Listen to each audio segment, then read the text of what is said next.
Welcome to this quick introduction to some recent noisio devices. Let's look at the possibilities to connect these units with each other to set up a little modular system to play and get crazy with. This is the noisio ATBase console. It's basically an extended version of the ATTiny console and acts as the basis for a mini modular setup. You can get more detailed information about the ATTiny console itself at the noisio website. Thanks to the audio bootloader, the base synth code can be reprogrammed or replaced with any code written for the console. As you can see, it's got a total of 6 potentiometers. Below the 2 knobs for filter and main volume, we find 4 pots for manipulating the parameters of the synth. The first one controls the pitch over a range of 5 octaves.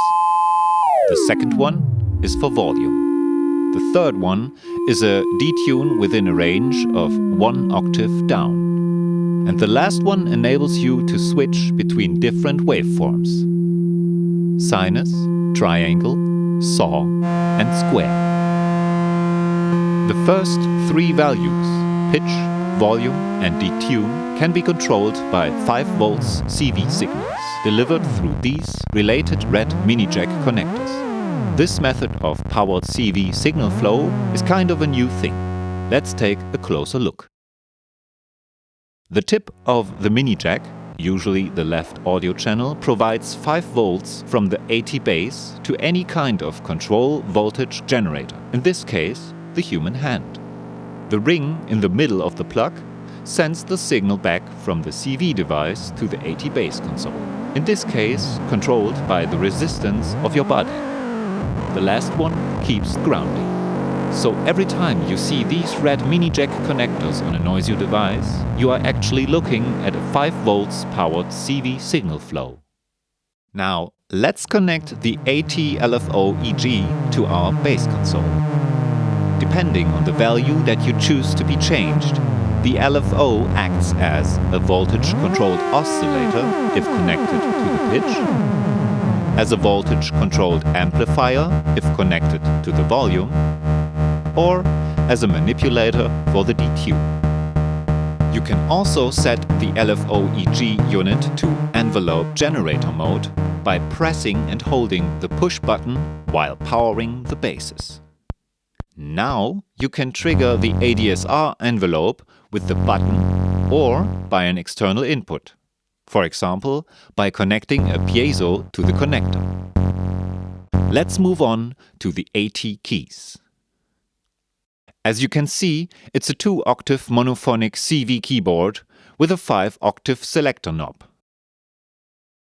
Let's play around with this setup by taking the LFO as a voltage-controlled amplifier in order to get some nice tremolo effects.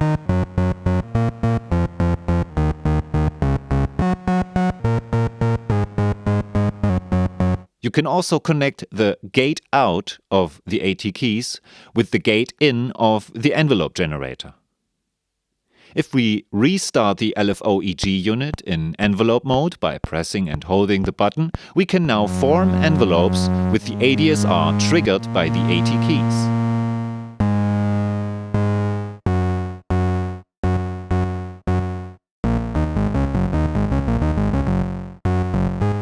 With this latch switch, you can toggle the gate signal to a holding mode.